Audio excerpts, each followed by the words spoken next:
Hello and welcome to this week's reading vlog. I read a total of this many books this week, so let's take a look at what I've read.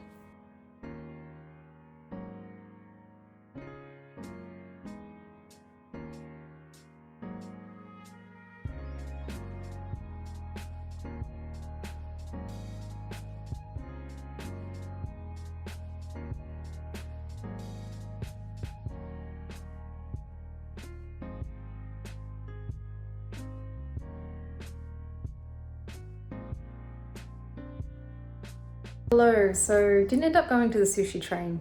I just read a book so I can shift energy, and I decided to pick up Fake Dating a Demon, Witch's Guide to Fake Dating a Demon.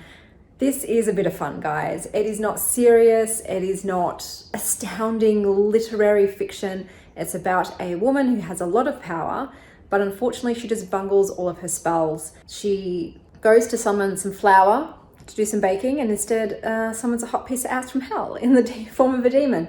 But this demon is a special boy. He has a soul a la Angel from Buffy, so he feels things, and he's starting to feel a lot of things for this curvy kitchen witch who has an affinity for plants. So pretty much they just help each other, they fall for each other. He's quite a soft boy for being a demon. This is saucy. There's a lot of talking about demon dick and erotic horns in it, so I was actually quite surprised. Wasn't expecting it to be so saucy, but it's a bit of fun. It's nothing serious. It's a good time. I didn't love it. It's a 3-star. Do you know what I mean? Like, it's popcorn. It's fine. It'll do the job. When you're feeling peckish, it'll keep you satisfied until you can get a proper meal. But I did enjoy my time with it.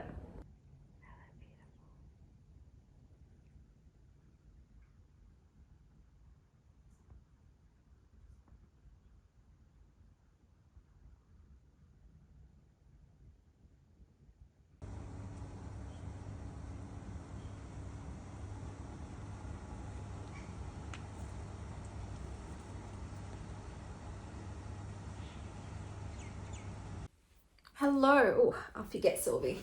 Oh, my legs are dead. My legs are dead. Okay, wakey wakey. So let me tell you about the books that I've read so far this week. As you know, this month I have really tried to read a bit less. That being said, when you get a good book, I rip through it. I just can't put it down, and I'm just up all night. So that has happened this week, but that's great. That's a good thing. You know what I mean? So yeah, let me tell you about what I have read so far this month.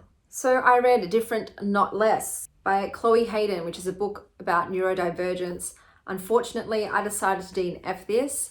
This book felt more like an autobiography than a book about how to live with neurodivergence. In the start of this book, it was very heavy on listing all of the types of abuse that she'd experienced in her life in form of bullying. For me, the point where I decided to put it down was where she talked about how she had a baby bird on her desk, and she was trying to take care of it in class, and then it was confiscated and crushed. And I'm just like, are you seriously telling me either a teacher or another pupil crushed to death a baby bird? Is that really what happened? And I was just like, yeah, I'm not reading this. So she was also very heavily into Disney, so everything was like a lot of Disney references, and I'm not a big Disney fan. So yeah, I was like, no, I'm not want to read a memoir. I wanted to read about neurodivergence, so it wasn't for me. I liked the cover though, it was very eye-catching. And then I read Tress of the Emerald Sea by Brandon Sanderson. I loved this. So this is such a wholesome tale of two sweet, odd kids who find each other grand and are a matching set of leather gloves, who get separated from each other. And Tress, the main character, decides that she's going to go and save her beau because no one else is. And in this world, there are seas, and these seas are not water, they are spores, and these spores have different properties, all of them. So Tress of the Emerald Sea, the emerald spores, when they come into contact with water, sprout and grow plants. But if these spores get into your nose or whatever else, out come all of these plants and you die. So this is quite gruesome in that way, how the spores interact with human beings. But Tess is such a wonderful character. It is a story of her coming of age, of coming into her own, who she is, overcoming any obstacles and fears she has, forming friendships and relationships along the way. And I loved it. It was really great. It's a book of trials and tribulations, but also triumphs. So the author said that they sort of got inspiration from The Princess Bride, and I definitely see that with this. It is reminiscent of that, but Tress is definitely a main character who actually steps up to the plate and puts her money where her mouth is. Instead of waiting for her lover to return, she decides to go out and get him back. So I love that Tress, but at the same time, it's realistic that she is scared, that she doesn't know what she's doing. And so that is out there. She didn't become some badass overnight. You see how she grows into her own in that way. So this is also very heavily set on ships. There's a big pirate element to this. So if you like pirates on the seas stories, this is definitely the one for you. Because I think it's a great book for kids as well. And I just really enjoyed my time with it. And I've given this book 4.5 stars. It could have been 5, but it was just a bit slow in some areas to start. It wasn't quite a 5-star book for me. It just didn't have that 5-star feel, but I really highly, immensely enjoyed it. And it just, it was so heartwarming. You know, it made me go, way to go, Tress. Way to go, guys. Love the found family aspect, but like I said, there is a darkness in it. There is murdering, so it's not all daisies and sunshine. Then I was listening to the Sunbearer Trials. I did decide to DNF this. It is a YA book about this group of demigods set in Mexican mythology undergoing these trials where the loser will have to be sacrificed. And there was a lot of queer rep in this. The main character is trans, and so a lot of this was reading about like sort of their body and gender dysmorphia and all of the things that they were going through with this aspect. So that was cool, but it was just too young. It was too YA for me. I could just tell I'm not going to enjoy it. I don't want to read it to the end and then give it a bad rating, you know? So I decided to DNF it. And then I read The Whispering Muse by Laura Purcell. So this is a historical fiction set in the theatre. It's got gothic vibes. It's a murder mystery. There are supernatural elements to this. So it's definitely interesting and not something I normally read. The main character finds herself caught up in this world and ends up being sort of a spy master, but she's caught between the husband and wife, and the woman that the husband is having an affair with, this actress, this enigmatic actress. But amongst all of this is the Greek mythology of Melopomene. I can't remember what the name was, the muse. And some actors have made pretty much pacts with the devil. There's a Faustian sort of vibe to this book. And it's like, is this real or is it imagined? Lots of murders happening left, right, and center. Lots of people dying in this theater. And how is the main chick going to fare? So look, there were parts of it that I liked and found entertaining. I decided to give it 3 stars, but the way it was written, just, I don't know, kind of wasn't for me. The writing wasn't amazing. The main character, she was okay, but she was sometimes out of pocket, out of character, it felt. And the overall tone of this is a bit ridiculous. It's very dramatic. It's very full on. So I guess if you like all that drama, you'll probably really enjoy it. But for me, it was a bit too silly in like just the extravagance of it. But I liked the vibes, the setting. It was interesting. There's a lot of like body stuff happening. So if you don't like body horror, maybe don't read this. But yeah, it was interesting. It was something different. And I decided to give it 3 stars. And then last night, I both started and finished Dreams Lie Beneath by Rebecca Ross. So this book, I couldn't put it down. I wanted to read to the end. That being said, I found that it was a bit clumsy. So this book is set in a world where there are magicians, and these magicians are tasked with protecting the citizens from their nightmares. So on a new moon, any one of the nightmares of the citizens of this particular area will come to life. So all the citizens lock their windows and doors. Nightmares can't cross into a house that is locked, but the magicians go into the street to kill these nightmares that have come to life. In this world, Clementine and her father are the magicians of this town, but then 2 dudes come and knocking, 2 magician guys, and they're like, we're challenging you for the right to be the magicians of this province. Unfortunately, they win and they kick out Clementine and her dad. So basically, Clementine and her father, they've lived there since she was a child. This is her home, this is her life, and they're suddenly made homeless. So Clementine doesn't take to that very kindly. She's like, these bitches came and just uprooted my life and just kicked us to the curb for what? So they can make some money? Not cool, bruh. So she decides to get vengeance. She ends up camouflaging her appearance and inserts herself into the lives of these brothers to wreak chaos from within and get the much deserved justice for her and her father. But while she's doing this, there's a romance that sort of comes to play with her and one of the brothers. It was okay. It wasn't the worst. I just need more flirtation. I need more build up. I need more instances where they're touching each other. You know what I mean? Like I need the paving of the way for me to really like and feel the romance. This was a bit rushed in that respect. It's supposed to be like enemies to lovers.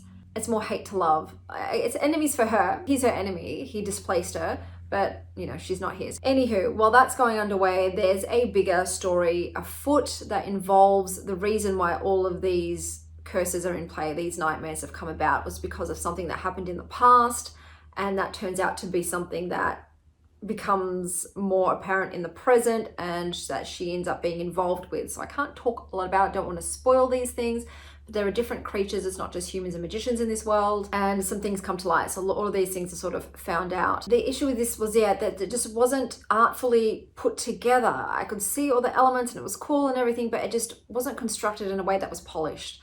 And I think that was what let it down for me. So I'm deciding to give this one 3.5 stars. Like I said, I still enjoyed the idea of it. It was something different. I enjoyed the character Clementine. I thought she was grand. And the romance was okay. The world building was kind of cool, but it just didn't come together with a nice big bow. So I'm going to give it 3.5 stars. But I'm, like I said, already this month of May, much better start. I've got almost a 5-star book. Like Tress was amazing. And I've got like all of these great reads that I've had. Some I've had to DNF. And I think I'm going to be a bit more harsh once again on the DNFing, just to avoid those 1-2 star reads. Don't want to be having those. So that's the way forward that I'm going to go. Like I said, I've had a great start to this month. What am I going to read next? So I want to read some of my kids' books. So I've got Lightfall, which is a graphic novel, and Witchlings. I want to give them a go, see if they're good so I can pass them on to my kids. So I'm definitely going to probably read those this week, perhaps. Non-fiction wise, I was thinking about reading The Burning Woman. I heard a friend of mine, Michelle, talking about it, so I wanted to give that a look-see. I don't know, maybe another fantasy. I've heard Dawn of Onyx is doing the rounds, so I might read that. I also wanted to step into Octavia Butler's sci-fi, so I might give her a go too, but some of these books might carry into next week. It's already Thursday here, and I like to end my reading week on a Sunday. So whatever I've read by Sunday evening, that's what goes in the week. So we'll see what I read by the end of this week. I have busted out a few books already.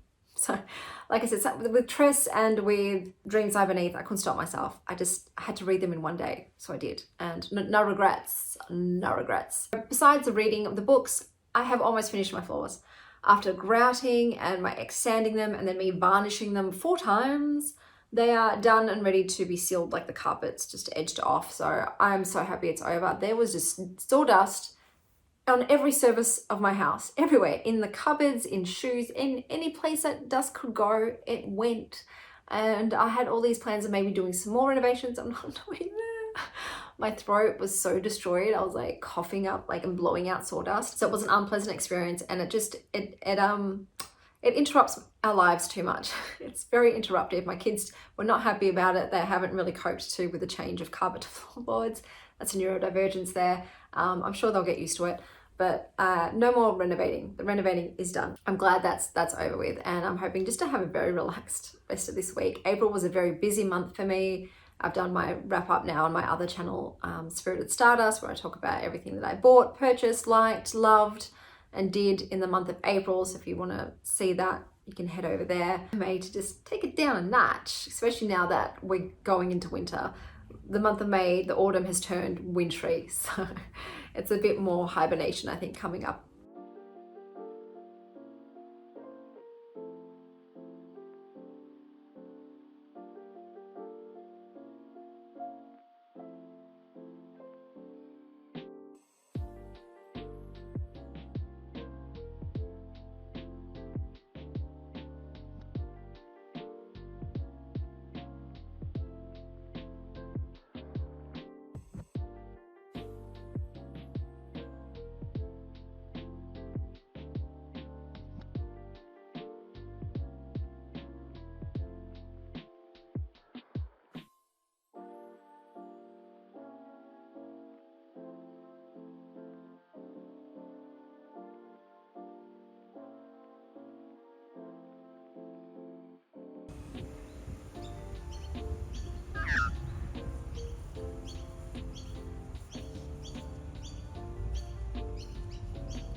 Okie dokie, let me tell you what else I have read this week. Excuse the cat butt. So I also read Death by Comfort. This is part of my Wild Ones book club, so I'm not going to talk about it here, but I did read that book this week. The other book that I read this week was Lightfall. So this is a teen graphic novel. I'll show you some of the photos in the book as I talk about it. This was utterly delightful. I am giving this 4.5 stars. I'm not going to rate it on Goodreads, but that is my personal rating. This is about a young girl who finds herself on a quest to find her grandfather, and along the way makes new friends and discovers that she is stronger than she thought. She seems to be dealing a lot with anxiety and panic attacks. They're set in this world where the sun has fallen and there are only a few lights left remaining to repel the dark. There are demons in this, and it's sort of very vague. This one is very vague as to what's really happened since this big event. But she ends up befriending, I think it's called a Galdurian, who seems to almost be the last of their kind. A really strong, happy-go-lucky person who instantly befriends her. And she also has her cat sidekick, which is fantastic. Anytime there's an animal familiar sidekick, I'm all here for it. The book itself, the illustrations were gorgeous, really hitting on the sort of cozy autumn vibes, beautiful and lush, really evocative. This had a great balance of dialogue and imagery. The pacing was good. I just had a really great time with it, and I want to know what happens, and I kind of wish it was a book so I could just read it all and discover what is actually going on and how this all plays out. But I thought it was fantastic. I would recommend it for kids probably age 9 and up. There is a bit of like a dark theme with the imagery of the demons and some creatures that are trying to kill and eat our heroic crew. But otherwise, it was a really great time and I had a lot of fun. So this week has been pretty great overall. I've had quite a few stellar books, and it's so nice. It's so nice after the lackluster month of April to start May off with a bit of a bang. Still no 5 stars, but Tress of the Emerald Sea got like this close to it. And Lightfall was phenomenal. So a lot of good books. I am, like I said, starting to be a bit more strict with my DNFs once again, just to keep the time I spend on mediocre books low. Because you do know, deep inside you, you know pretty soon in, is this going to be 4 and above, or at most, is this going to be in the 3s, possibly 2s and 1s, you know? So I will be, a little more harsher in my DNFs when I just know that a book hasn't got the feeling, isn't hitting, and not waste my time. I'm trying to up level my average rating, you know? I'm trying to get above. I think my average rating is pretty much like 3. That's it. Possibly a bit lower because of April. So I've got some books though that I'm going to show you because I did a bit of a library haul. So these are probably books that I am going to be reading next week. Okay, so the first book I hauled from the library is What Works for Autistic Children. The second one is Chasing the Sun, The New Science of Sunlight and How It Shapes Our Bodies and Minds. So this one is going in my Who Wrecked It Better challenge that I have planned for the 3rd week of May. I don't want to interrupt my streak of great books yet, so I'm saving this for the next week. Same for this one, Twin Crowns, One Throne, Two Princesses, also a recommendation. Out There by Kate Folk. I think this is a collection of, gender-bending tales featuring organ fetishism, houses with grudges, a love triangle, on a ward for bone-melting disease, a military coup, curing artist block, and more.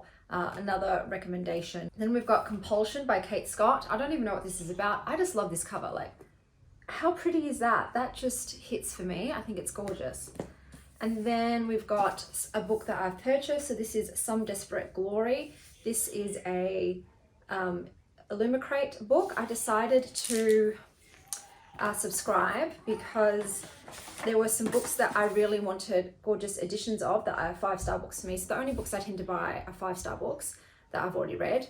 But I saw that the editions of them end up going for like $200 each. I thought I'd rather just spend $200 for a year of subscriptions and I can re-gift the books. If I don't like the books, this is a beautiful present for someone. So I'm not too upset about the purchasing.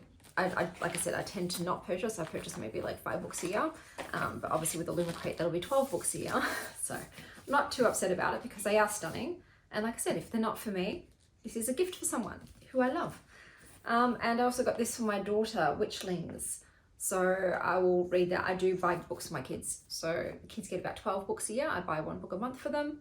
And I'm giving that to her. So I'll give it a read. I like to read the books before I let the children read them, just in case, like just so I can forewarn them if there's any sort of heavy subject matter, to let them know so they know what they're getting themselves into. But that's my haul, and I will obviously be dipping into it next week, but I will probably be choosing mostly books that I really want to read, that have been on my TBR. So I hope that wherever you are having a beautiful morning, afternoon or evening, and as always, stay wild, star child.